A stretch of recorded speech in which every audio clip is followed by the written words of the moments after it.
If you've ever thought of quilting your own projects but just don't know where to start, I have the perfect first steps for you.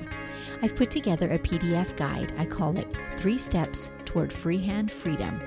These are the baby steps, but they can help you move past your overwhelm and show you that yes, indeed, freehand quilting can be learned. So if you'd like to snag this PDF, there's a link in the show notes, or if you're an Instagram user, just message me 3 steps. That's the number 3 STEPS, and I'll send you that link. Let today be the day you get started. The man who had done the photographs said, he was a psychiatrist, and he said most of his patients, the problem they had was that they didn't see what was around them.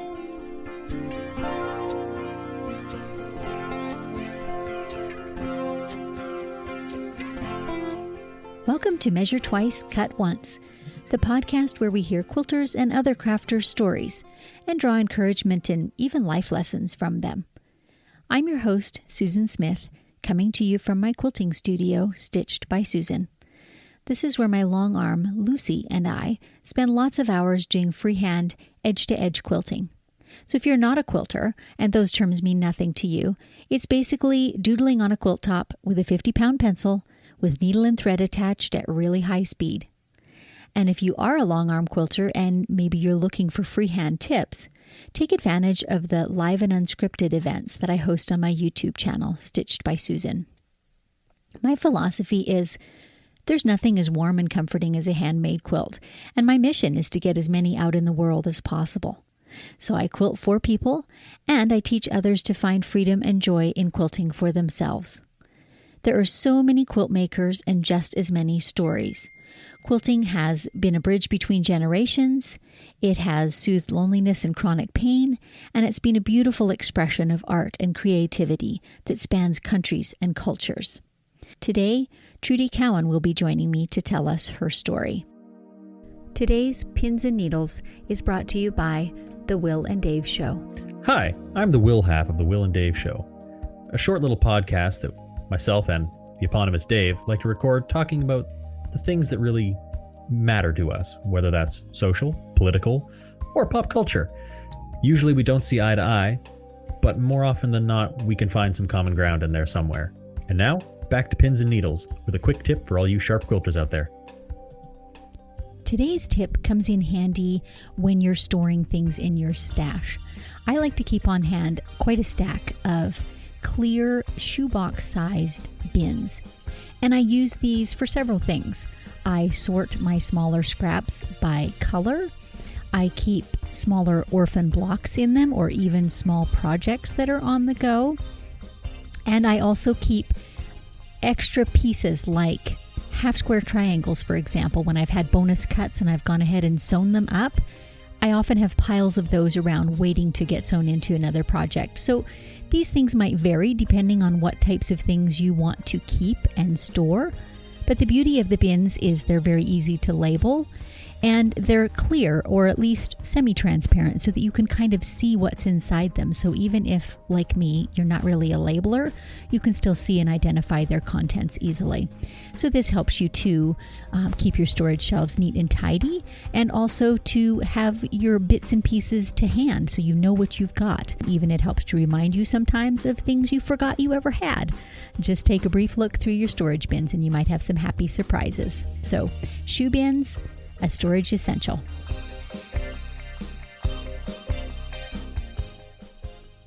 If you're interested in supporting this podcast, go to buymeacoffee.com/StitchedBySusan, where for the price of one delicious coffee, you're able to make a one-time contribution. This helps me fund the show and enables me to keep bringing you these weekly episodes. Thanks so much for your support, and maybe take a second now to refill your cup as you settle back to enjoy today's interview.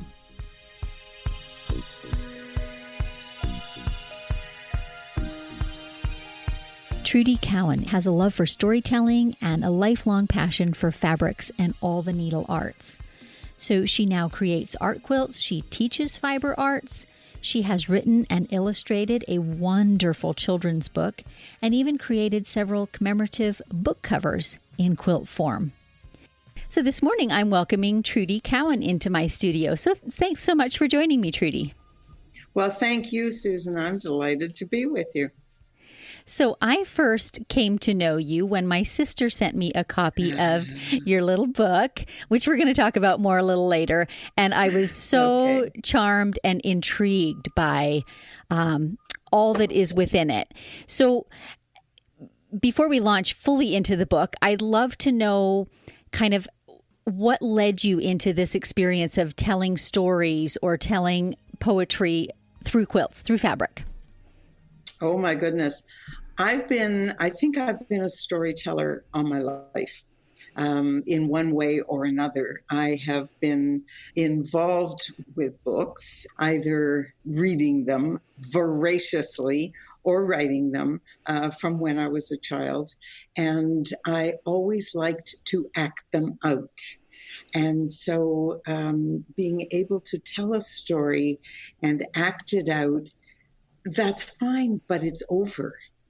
Being able to tell a story in fabric means that it gets to stay there.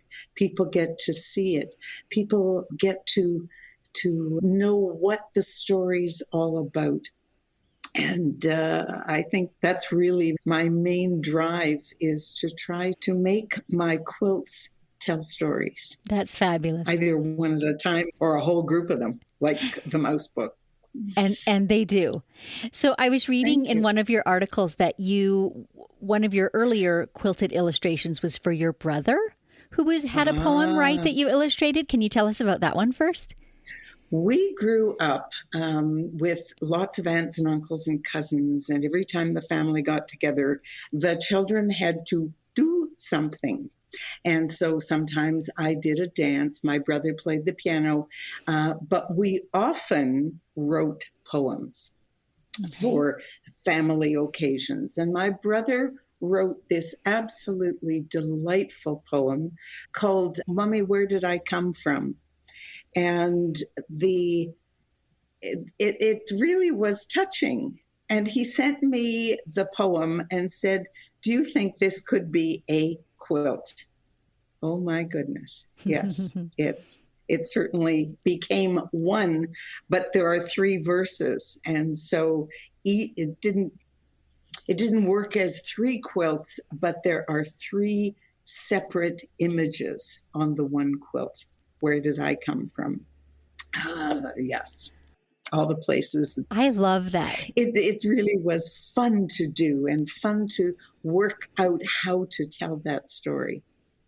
So in that case, then, the story kind of came first and then you were illustrating it. Have you ever gone the other way around, where you have this wonderful fabric illustration idea and then a story comes, or is it always story first?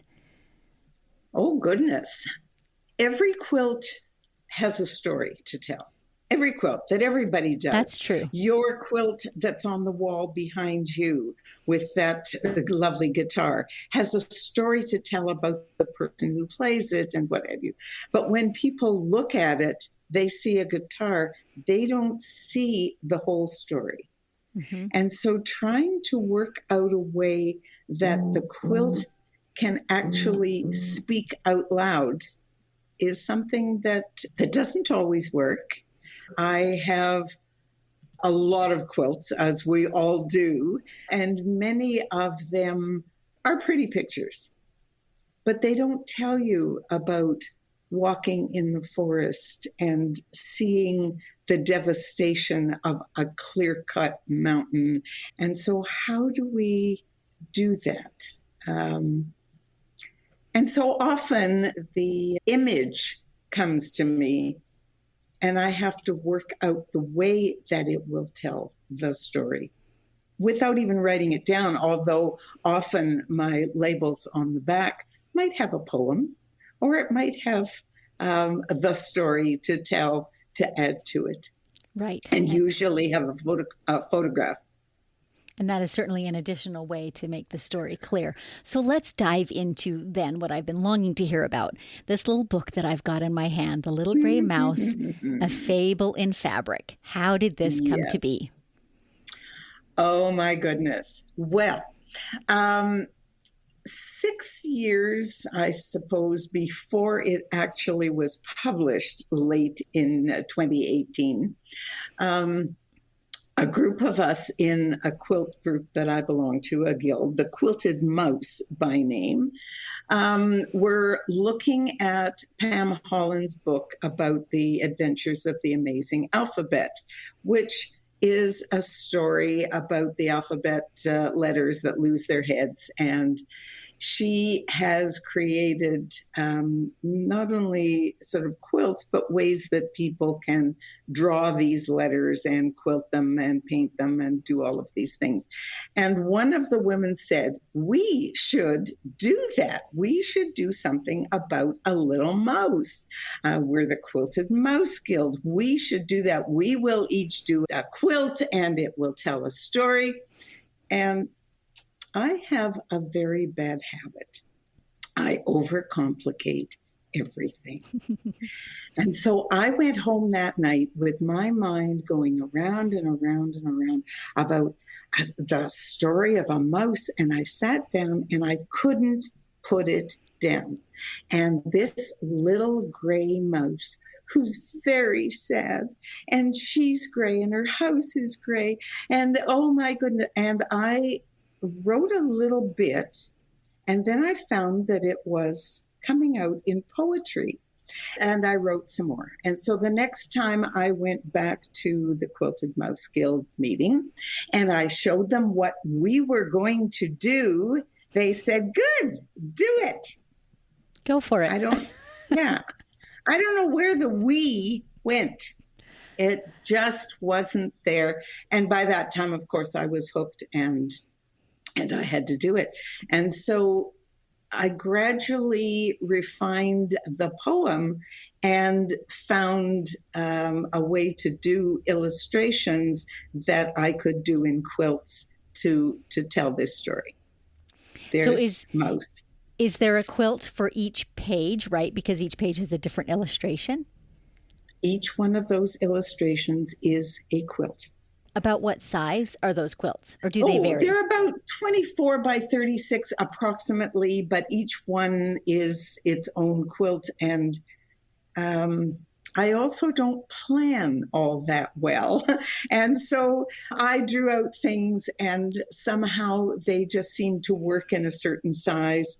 Each of them, almost all of them, have a border, and the border is also in a way part of the story. It's color matched and all those things. Yes. Mm-hmm. So it kind of frames the illustration then.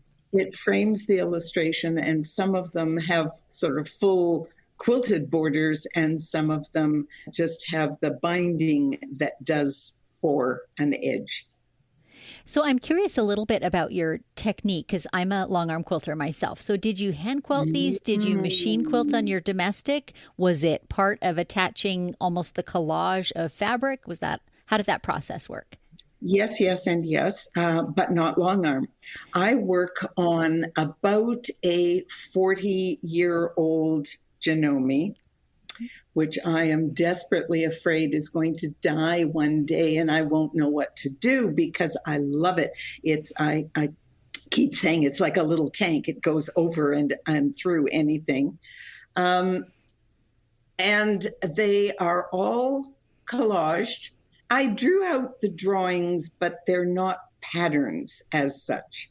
They give me the idea of where I want to go. And so then I cut fabric and I audition fabrics and I place fabrics, and the mouse is in every one of them. And mouse is a little gray felted piece, and each one of them is slightly different as well.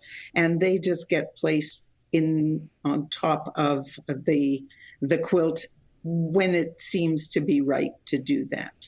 But no, they're all machine done, machine appliqued, and all with this funny little old machine. So I'm curious, when you're auditioning fabrics, what are some of the factors that you think about in the fabric? I mean, color is an obvious one. Is there texture? Is there fabric content? What are the sorts of things you consider? Or is just the field wide open? It's sort of a yes to all of the above again.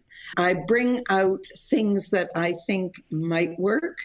And, I live in my husband and I live in a relatively small apartment, but I do have a lot of it given over to stash and bits and pieces because I don't need many yards of anything, but I need a lot of different colors and textures important, yes, to add to each other colors and shapes and forms.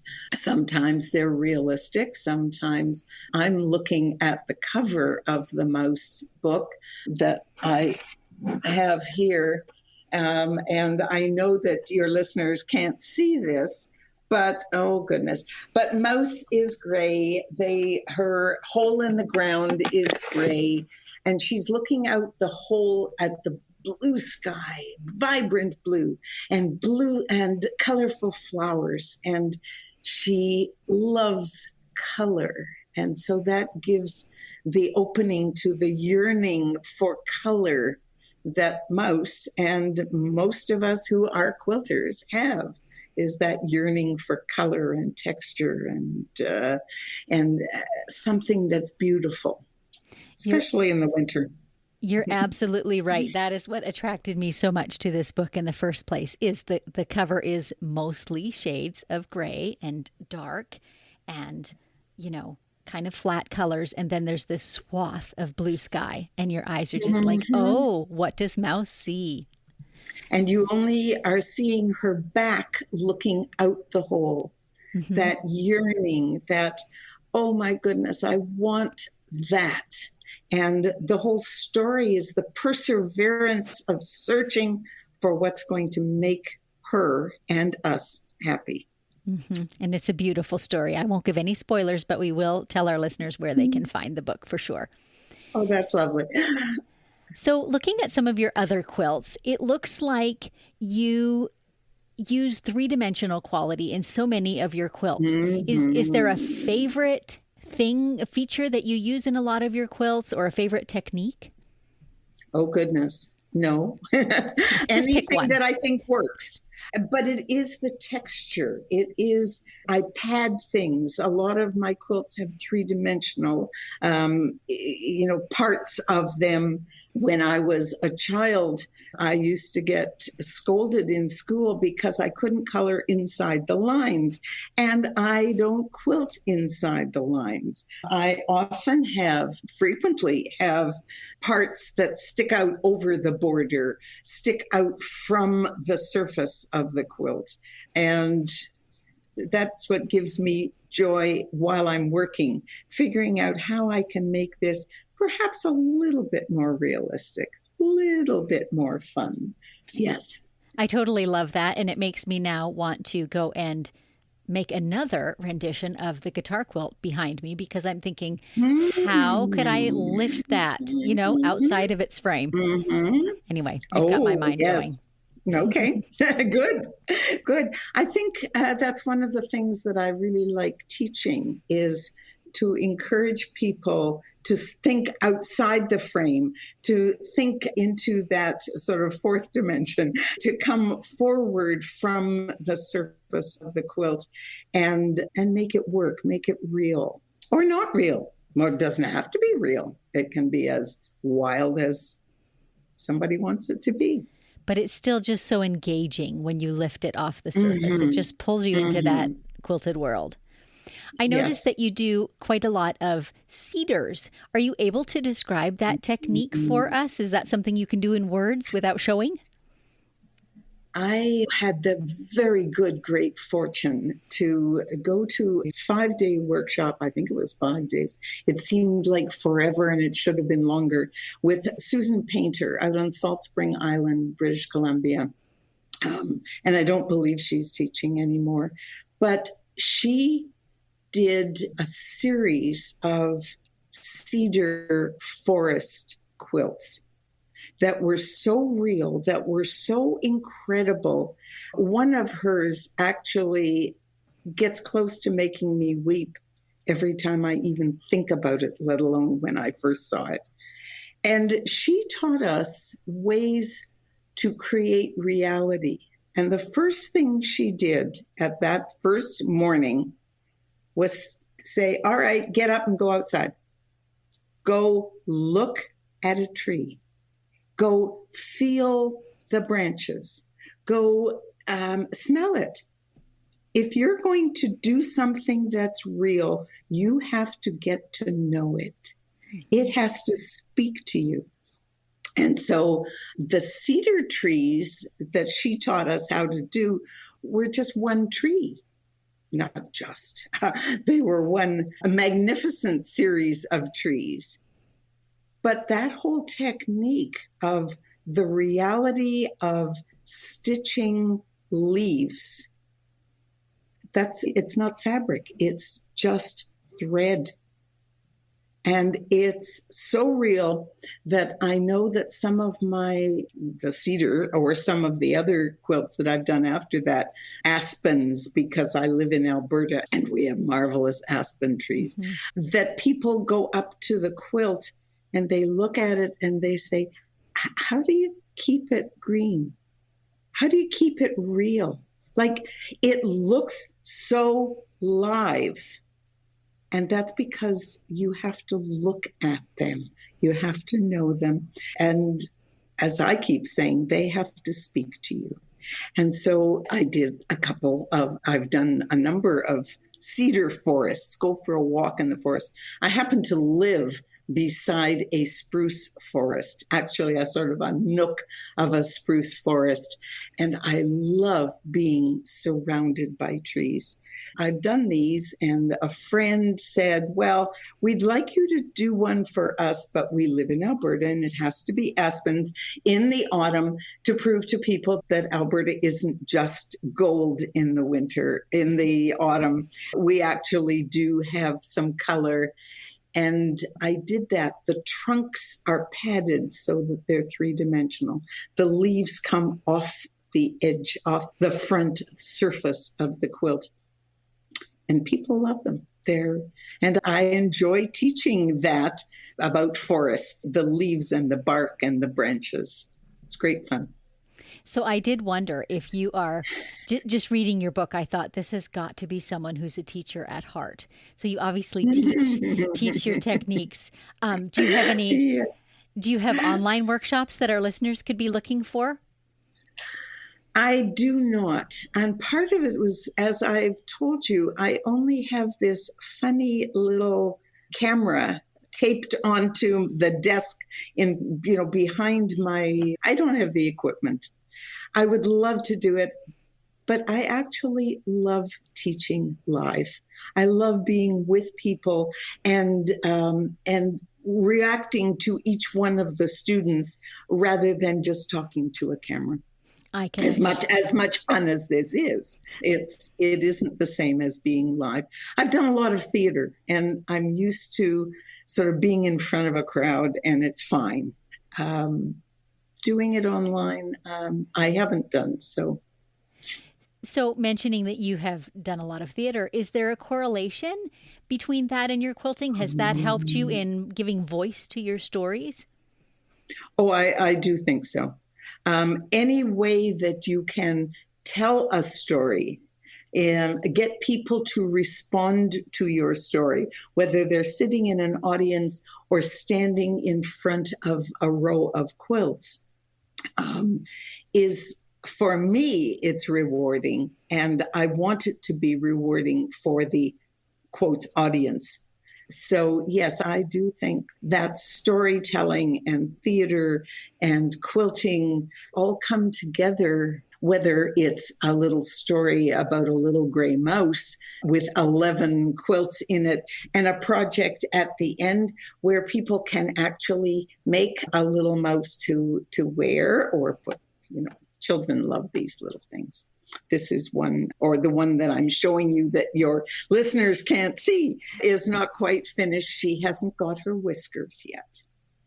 That'll come next. And I do love that makes the book so memorable for a child reading it. It's a beautiful story and beautiful illustrations, but for them to then Thank go and you. make their own little gray mouse, I can just That's see right. that book bringing back childhood memories for a few generations to come. That's so great. And there is actually a toddler quilt that is in progress with line drawings, hand embroidered or machine embroidered, of different elements from the story and the denouement in bright, brilliant colors as part of this little quilt. So that'll be about a year or so before the pattern is out for that. I look forward to seeing it for sure. Thank you. We've talked a lot about quilts with nature elements, cedars and aspens and Yes. so forth. Do you do other types of quilts like people or still lifes, or is natural scenes kind of your thing? I do all sorts of things. I've just been working on a series of commissions from a wonderful book publishing / printing company who the quilts haven't been shown yet. So I can't even talk about them, but I can talk about the process. They also, this wonderful company, prints books for other publishers.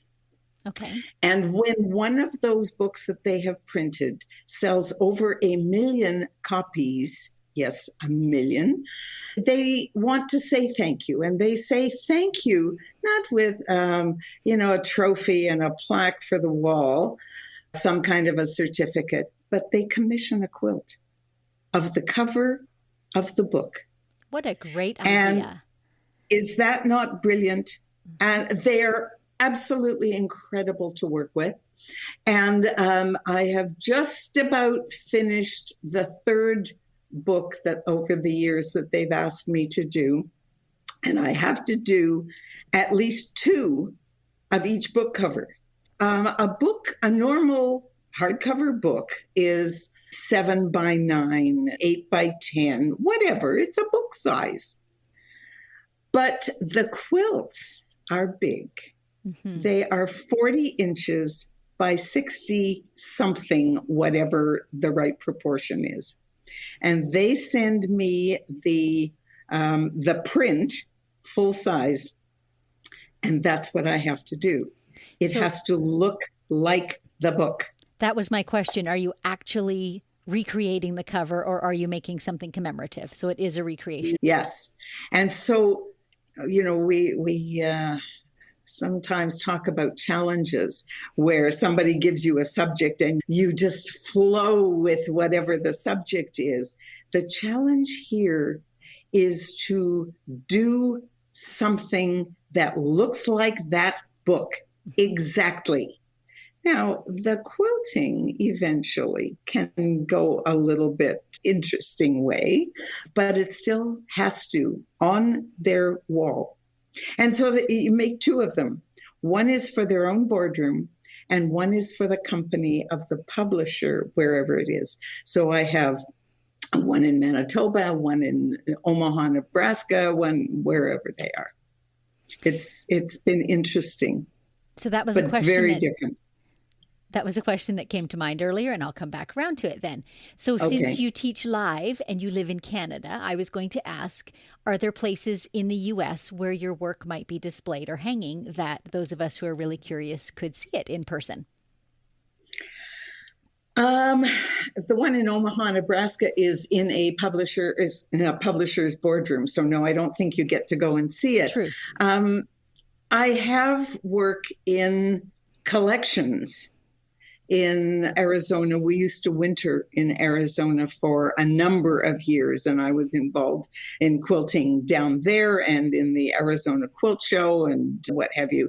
And I have had a show or 2 down there, but there isn't anything there that people can see because they're all in private collections, and in California and in New York and places like that. People will just have to look you up on Facebook. You've got some great photographs there. And Yes, also, Trudy Cowan Art Quilting. Yes, please look it up. Yes, Perfect. and like it. And I will be sure to include links where they can find your book within our show notes so that they can find that easily too. That would be lovely. The easiest way is for them to simply get in touch with me by email. They can do an e-transfer. It's really simple. And then I send them the book or books. Awesome. Yeah. So kind of in closing then, do you have any little snippet of wisdom from your many years of quilting and creating that you could give to our listeners? Maybe where should they start, or what should they be relaxed about, or just what's something that you've learned in your years? I think the most important thing is you don't have to follow the rules. You can do what's important to you, what's comfortable for you. It's like handwriting. Everybody's handwriting is different. Everybody's way of quilting is different. And if you happen to submit something to a quilt show and it's rejected, or the comment comes back from the judge that gives you pause, that's their opinion. It doesn't matter. And I think we put such pressure on ourselves, and we're constantly taking things out and redoing and taking them out and redoing. Please enjoy what you're doing. Enjoy the quilting, enjoy the color and the texture and the challenge. And if you want to take it out. That's fine. But you don't have to. There's nobody there with a whip. I love that. I have nothing to add. That was so well said. Oh, thank you. Thanks a bunch for joining me today, Trudy. This has just been a pleasure to get a little inside look into your world of creating. Thank you. It's been a delight for me to talk about it, and a joy to meet you. Well, I'm a Canadian too, so next time I'm in Calgary, I may be looking you up. Oh, I hope you will. I really would enjoy that. Sure will. Thanks again, Trudy. Okay. It's been great. You're welcome. Bye-bye. And thank you for tuning in to the show. If you enjoyed this podcast, please consider leaving a review on Apple Podcast or the podcast app of your choice. It really helps other listeners to find the show so they can hear these stories too. For information on the classes I offer or quilting services, please see my website, StitchedBySusan.com. And if pictures are your preference, check out my Pinterest galleries of edge-to-edge and custom quilting projects. These direct links can all be found in the show notes below. So until next time, may your sorrows be patched and your joys be quilted.